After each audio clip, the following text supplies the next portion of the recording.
I'm going to tell you today about Jacob. Jacob was the son of Isaac, and he had a brother named Esau. As a matter of fact, he had a twin brother named Esau. Jacob, the name really literally means the deceiver. When he came out of his mother's womb, he was grasping onto the heel of his brother, the deceiver. He was always trying to pull back and take something. Yes. Now, he was gifted, but he wasn't quite right. He was gifted, but he wasn't quite ready. He was gifted, but he still had some stuff with him. Okay. You ever known somebody that had gifts? Yes. They had gifts, they were gifted, they were destined for greatness, but they weren't quite right. How many people know? He wasn't right. He wasn't right. When it was time for his father to pass his birthright, Esau was the firstborn. He should have got the blessing. He should have received the inheritance. But his father his eyes were weak. He was almost blind.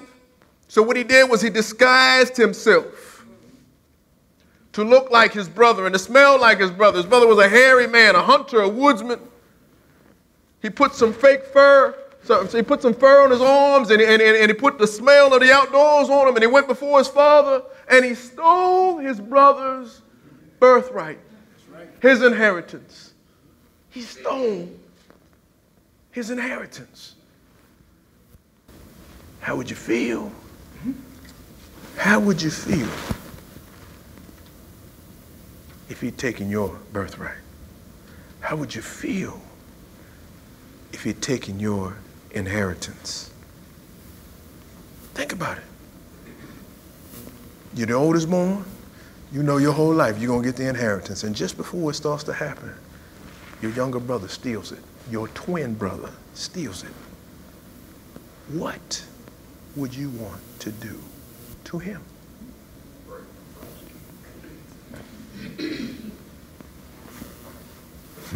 Somebody said wrestle, huh? Amen. Esau was the bigger and the stronger one. His mother knew it. So she told Jacob he should leave because your brother's going to kill you. He was a skilled hunter. He was mad. He stolen his birthright. So Jacob ran. He fled. He left. How would you feel if you were Esau? How would you feel if somebody stole your inheritance? Jacob ran, and not only did he run, he was gone for a long time. And while he was gone, he prospered. He went through some things, but he ended up getting a wife, actually two of them. He ended up being prosperous, although he went through some trials and some tribulations to get there. Even in his prosperity, he had done some little shadiness, little trickery. That's what he did.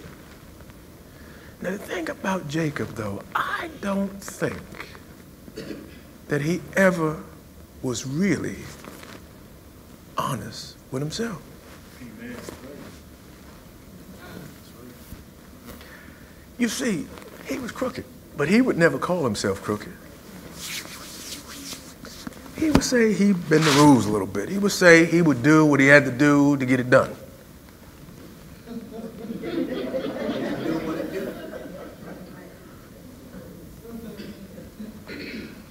But he never got everything that he was supposed to get. Amen. Even if it looked that way for a little while on the outside, something would change. Even if it looked like the people around him were about him, then it would change. Even if he was prospering in one area, then he'd have to move. He never got what he was supposed to get on the outside because he never reached the place he was supposed to reach on the inside. Maybe it's because what he did to Esau. How do you think, it's all come together, I promise. How do you think Jacob fell. Never thought about it like that, did you? The one that actually did the stealing, the one that actually did the deceiving, the one that was a little more gifted than the other, the one that was a little smarter than the other, the one that thought 2 or 3 steps ahead of the other, the one that could see a little further than the other, the one that had a little more skill than the other, the one that had a little more swag, or whatever you want to put on it. Generally, that's the one. That's the deceiver. Amen. Now, I know I'm not talking to any of y'all. I can tell by how quiet you are. Amen. But if I was talking to all of you, now I've got you tuned in to where we are on this morning. Amen. Amen. You see, they were twin brothers. And if you don't have a twin, I don't have a twin brother. The only twin is the reflection of God back to me. Amen. Amen. So instead of me seeing the imperfection in my twin, he's showing me the imperfection in myself. Amen.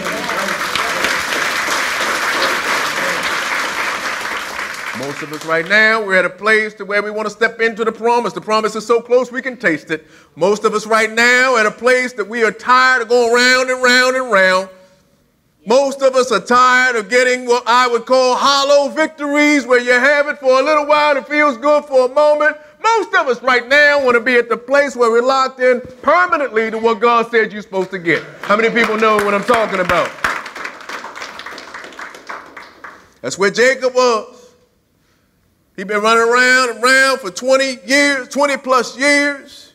He'd gotten the wives, he'd gotten the financial blessings. He'd gone through some things.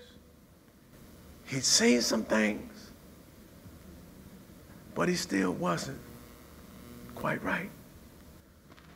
Before he had to flee, as he was leaving, he reached a place later called Bethel. He laid his head on a rock because that's all he had at the time.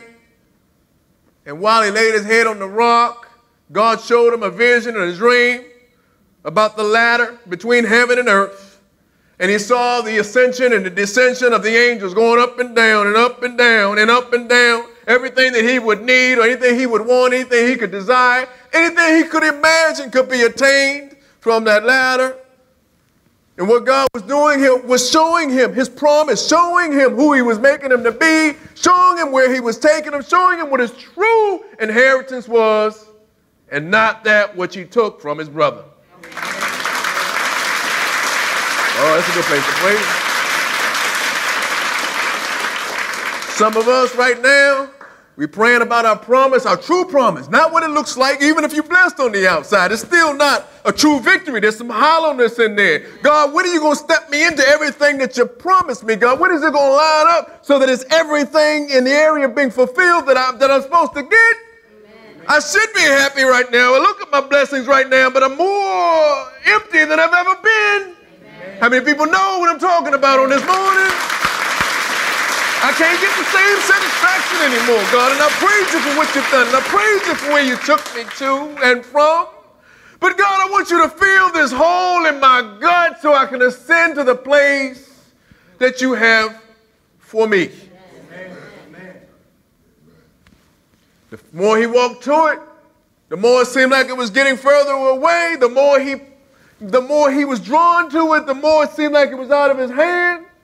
And it was both, because it was him doing it the way that he was used to doing it, but it was his twin reflection back to him telling him he can't do it the old way anymore. The only way to get what he's supposed to get is to do it God's way. How many people know what I'm talking about on this morning?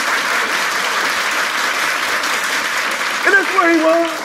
He knew the greatness that was on his life. He knew the promise, like many of us do. And we carry it around in our belly like, I got a secret, but I got a secret for you. You're not going to get your secret until you let go of the secret.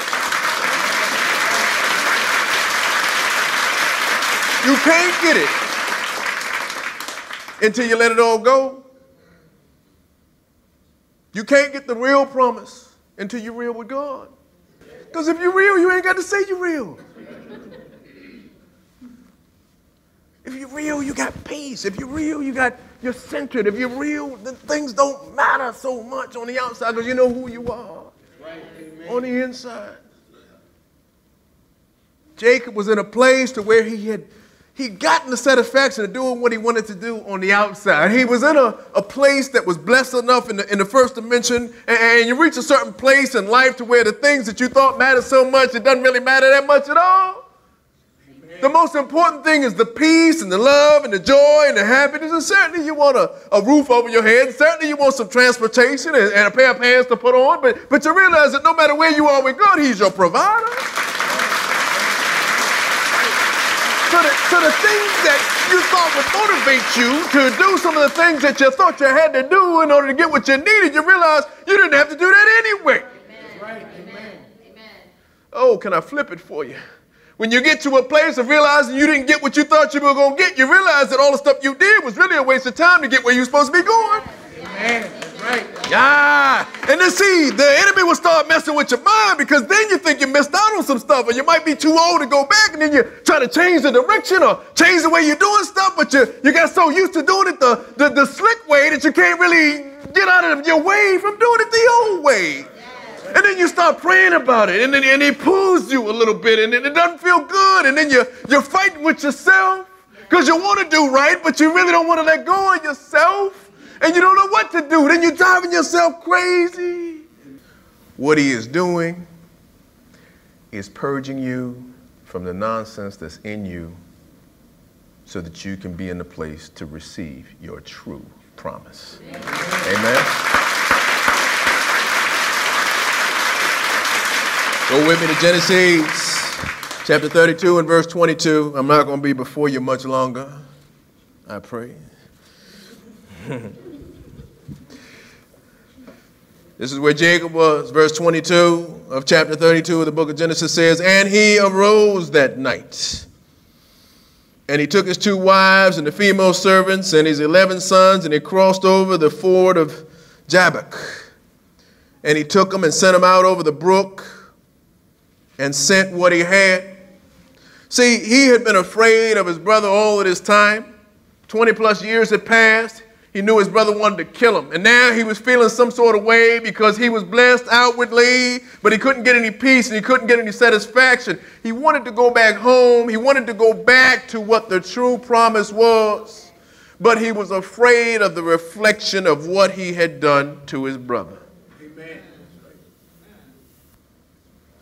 He thought his brother was going to kill him. You know why? Because if it had been reversed, because he wasn't right, that's what he would have done to his brother.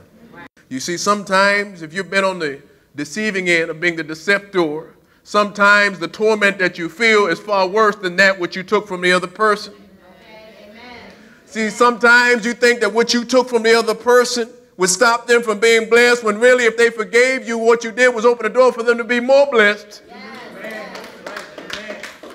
See, whatever's for you, God's not going to let somebody else get what is really for you. Right. Sometimes if you take something from somebody, it was just for them to see who you really were. Right.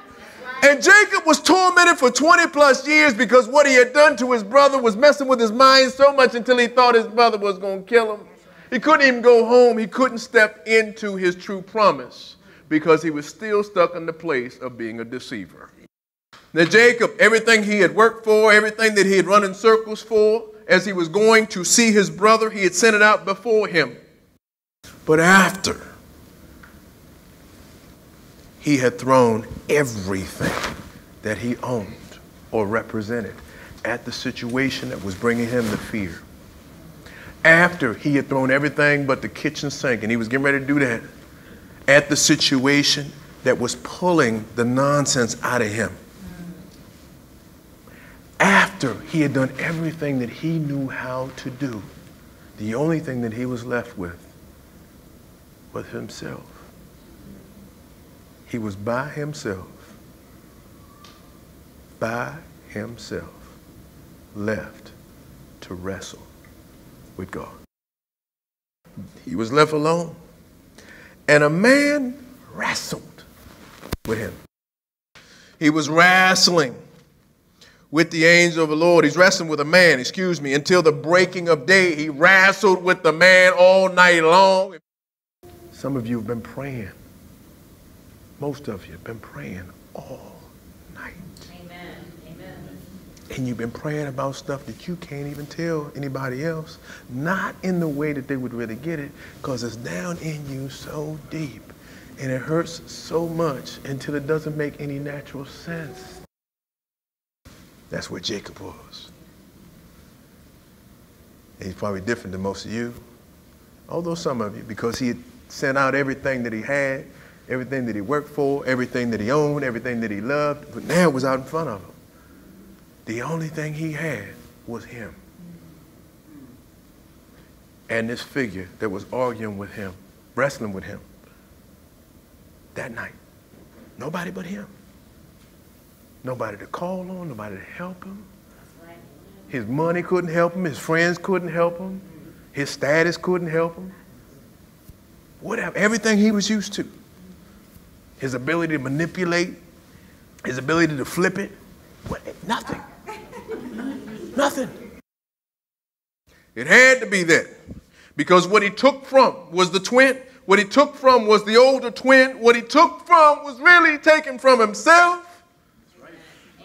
See, what you've been taking from all of this time and doing it the slick way and going around and cutting the corners and not quite doing what God said doing and not really looking at what he said you should be looking at and really shortcutting it when you thought you were getting away with not doing what he said to let go of it, you went back to it. Oh, I must be the only one.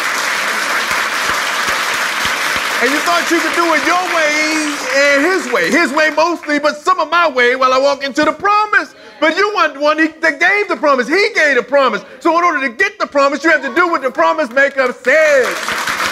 He said, let it all go. Let it all go. Let it all go. He wrestled with that thing all night long. All night long. All night long. I can think of some things I used to do that we consider fun that we would do all night long. And even then, about 3 in the morning, you'd be tired. You might press your way. 4 a.m., you kind of nod and trying to, you drinking energy drinks or whatever you do to keep yourself up. He wrestled with him. And then when he saw that he wasn't going to prevail against him, when the man that Jacob was wrestling with saw that he wasn't going to win, he wasn't going to be a punk, he wasn't going to lay down. Because see, the ones I'm talking to, you can't let go. That's why the fight is so strong, because you can't lay down, you can't stop. You fighting against it, but you don't know how to stop fighting because you're a fighter. He's made you like that. That's why he's fighting you in a way that can only get to you. You got a custom-made fight just for you. You can't win and you can't let go. Yeah. Because it's just for you. Because he's fighting you against you. It ain't his fight. He set the standard. He's got you against you. He's got your flesh, your carnality against your spirit, man. He's got everything that you thought against what it is that you think you're supposed to have. Amen. He's got everything that you thought would bring you satisfaction up to this point against what the true satisfaction is. Amen. And then he blessed you with enough wisdom and understanding so that you could see the difference. Now you know it's not your fight against somebody else. It's your fight against you. That's right. Oh, I'm closing soon. So he wrestled with him. And he realized that he wasn't going to prevail. So then what he did, he touched the socket of his hip. And Jacob's hip was out of joint. He touched the socket of his hip. That hip bone, the little curve in your hip, he touched the socket and he pulled the tendon out. Now, if you're wrestling, you need your legs. That's right. You need your legs. If your hip is damaged, that means you only got one leg and you're wrestling. That's right.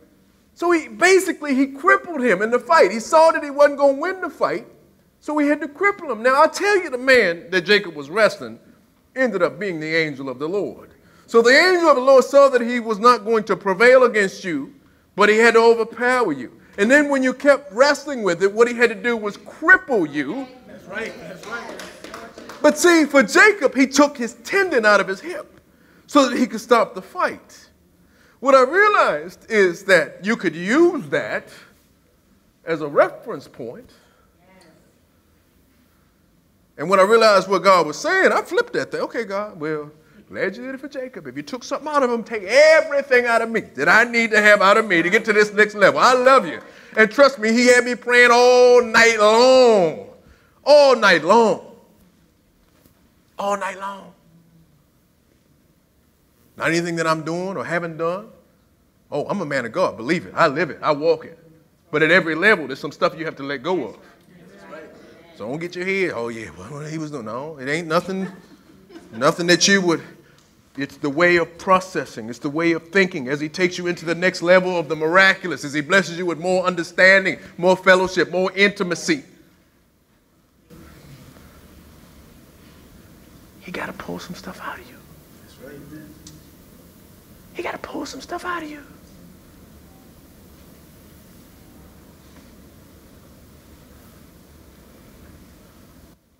Women of God, y'all cook some chicken? What you gonna do first?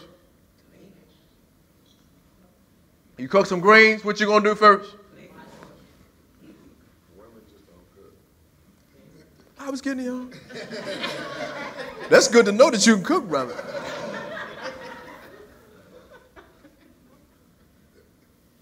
You cook some chitlins? What you gonna do? Man of God, nice day. You want to go somewhere in your car? It's going to be nice for the next couple of days. What you going to do before you go somewhere if you have time? Clean that ride. You going to clean the car? Put your shoes on, man of God. What you going to do? Especially if you my age or older, what you going to do? You going to knock the dust off them shoes, right? Whatever.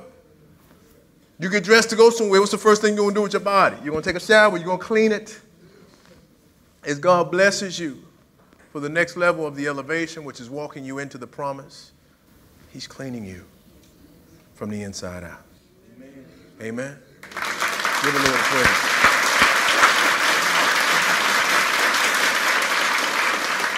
Once Jacob was crippled, once he had pulled that thing out of Jacob, all Jacob could do then was to hold on. He held on. And the angel of the Lord said, get off of me. He said, get off of me. Day is breaking. Get off of me. And Jacob said, I'm not letting you go. I'm not letting you go until you bless me. And for most of you on this morning, he's placed you in a place to where you had no choice. And you were wrestling and fighting so hard until he had to pull something out of you. He had to put you to the place to where you say, God, whatever you say, I don't know what you want me to do, but what I want you to do is to take this away, and whatever you need to do, go ahead and do it so I can get to the next place. How many people know what I'm talking about? And that place of brokenness is where he had to get you so he can elevate you into the next step, which is your greatness. Right. Amen. That's what he had for Jacob. And Jacob, all he could do was hold on. He couldn't fight anymore. He couldn't fight anymore. I said, God, you know what? You ain't got to cripple me permanently. I mean, it's cool. The limp and all that, that was a memorial. So every time Jacob limped, he would think of how God blessed him. You ain't got to do it that way for me. I got a mark on the back of my hand from something that, from 10, 15 years ago. He put a mark there. It was painful. You ain't got to do it that way. If you're going to give me a memorial, give me something that every time I look at it, I'm happy about the memorial and I'm happy about the elevation. Why not? I can believe him to do that. So can you. So what I'm saying to you on this morning is after Jacob gave up the fight with the angel of the Lord, that's when he got blessed. And the true blessing was allowing God to pull that thing out of him that was keeping him in the place to fight against God. And for those of you that have been prophesied about greatness, those of you that have a promise on your life, those of you that are a little smarter than most, a little more gifted than most, a little more blessed than most, and especially the ones that hide it. Because see, some of y'all slick with it. You don't go show all your gifts. You're not going to show how gifted you are until you really want something. That's part of your manipulation. Oh.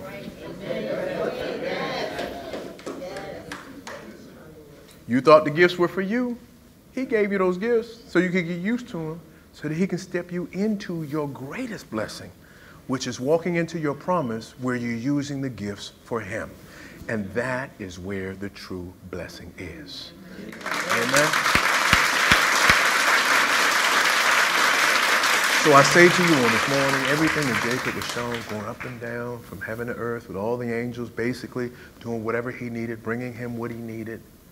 All of the things that God has shown you about what he was going to do for you in your life, the blessings, the true blessings, the true satisfaction, the joy, the happiness, the peace, the real abundance. For those of you that the enemy's been messing with to make you think you missed it, I say to you on this morning, all you have to do is let him touch you. Stop fighting. Stop wrestling. Let him touch you. Do what he's going to do and step over into the greatness he has for you. Amen. Give the Lord a praise.